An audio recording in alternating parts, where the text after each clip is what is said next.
Pythagoras குழு √2 விகிதமுறு எண் இல்லை என கூறியது. ஆரியப்பட்டர் என்பவர் பை என்ற விகிதமுறா எண்ணின் தோராய மதிப்பை கண்டறிந்தார்.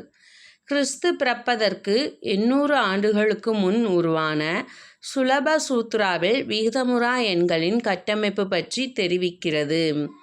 இந்திய கணித அறிஞர்கள் பிரம்மகுப்தா மற்றும் பாஸ்கராச்சாரியா ஆகியோர் மெய்யெண்களின் அமைப்பு மற்றும் இயற்கணிதம் ஆகியவற்றை புரிந்து கொள்வதற்கு தங்கள் பங்களிப்பை தந்துள்ளனர்.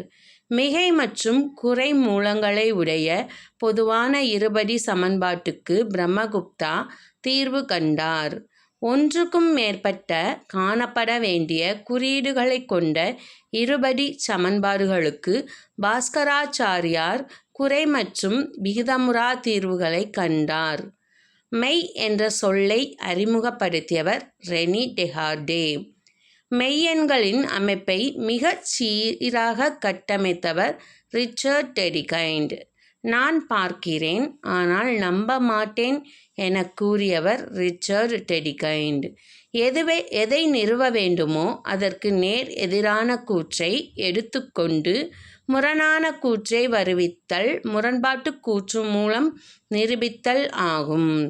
2000 ஆண்டுகளுக்கு முன்பு எகிப்தியர்கள் வட்டங்களில் சுற்றளவும் அதன் விட்டமும் சமவிகிதத்தில் அமைவதை கண்டார்கள்.